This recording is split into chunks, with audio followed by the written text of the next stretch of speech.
Hello साथियों, नमस्कार। आज इस वीडियो में इतिहास के अच्छे प्रश्नों पर चर्चा करेंगे। तो पहला प्रश्न आपका दिया है कि स्वतंत्रता प्रांत कौन सी ऐसी रियासत थी जो यथावत समझौते के पक्षधर थी? जूनागढ़, हैदराबाद, जम्मू कश्मीर और पेप्सू। इसका सही जवाब होगा हैदराबाद। वैसे आपको जानकारी के लिए बता दूं, हैदराबाद का जो विलय हुआ था वो पुलिस कार्रवाई के आधार पर हुआ था। जूनागढ़ का विलय जनमत संग्रह के आधार पर हुआ था और जम्मू कश्मीर का विलय विलय पत्र पर हस्ताक्षर के जरिए हुआ था। एक और प्रश्न है आपका कि जम्मू कश्मीर समस्या को भारत सरकार संयुक्त राष्ट्र संघ की सुरक्षा परिषद में भेजने के लिए कब तैयार हुई थी? तो इसका सही जवाब होगा 1 जनवरी 1948 को। अच्छा, आप लोगों को कमेंट में बताना है कि आज़ादी के समय अंतिम जम्मू कश्मीर का राजा कौन था? जवाब सही होगा राजा हरी सिंह। एक और प्रश्न है कि भूमि हदबंदी कानून सबसे पहले किस राज्य में लागू हुआ था? जम्मू कश्मीर में, उत्तर प्रदेश में, मध्य प्रदेश में या पश्चिम बंगाल में? तो इसका सही जवाब है जम्मू कश्मीर। जम्मू कश्मीर का इतिहास किस पुस्तक में है? इसका जवाब कमेंट करके आपको बताना है। वैसे उत्तर प्रदेश का स्थापना दिवस कब मनाते हैं, ये भी बात आपको कमेंट में बतानी है। भारत और चीन के बीच पंचशील समझौते पर हस्ताक्षर कब किए गए थे?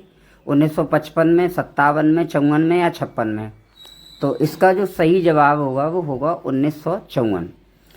ये पंचशील समझौता भारत और चीन के मध्य हुआ, जिसमें पंडित जवाहरलाल नेहरू और यांग चाऊ करके जो थे चीन के शासक, उनके मध्य समझौता हुआ था। इसके अलावा आपको ये एक बात और बतानी है। बताओ, चीन की सीमाएं कितने देशों के साथ लगती हैं? कमेंट में बताना है।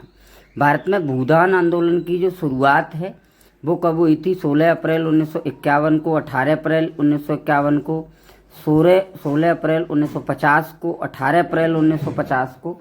तो जो इसका जो सही जवाब होगा भाई आपका होगा 18 अप्रैल 1951 को।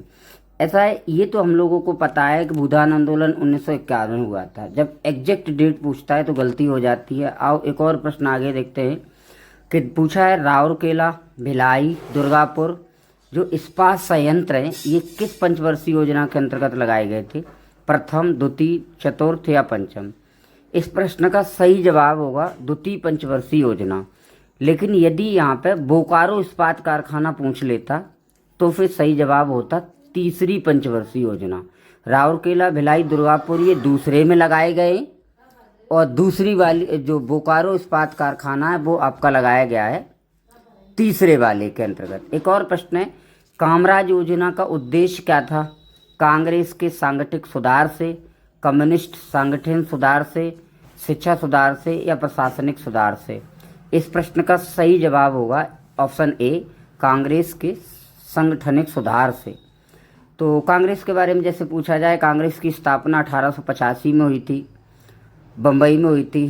तेजपाल गोकुलदास संस्कृत विद्यालय में हुई थी। ए.यू. कांग्रेस के संस्थापक थे। एक और प्रश्न है, समाजवादी नीति कांग्रेस के किस अधिवेशन में स्वीकार की गई थी?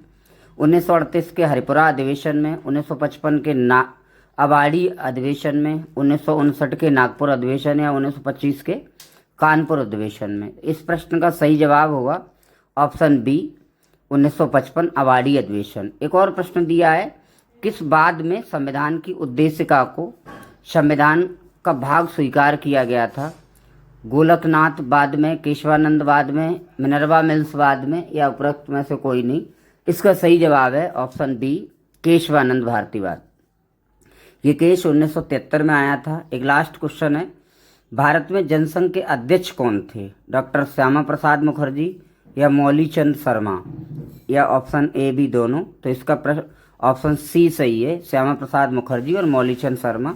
यदि आपको वीडियो पसंद आया हो तो लाइक करें, कमेंट करें, सब्सक्राइब करें। जय हिंद, जय भारत।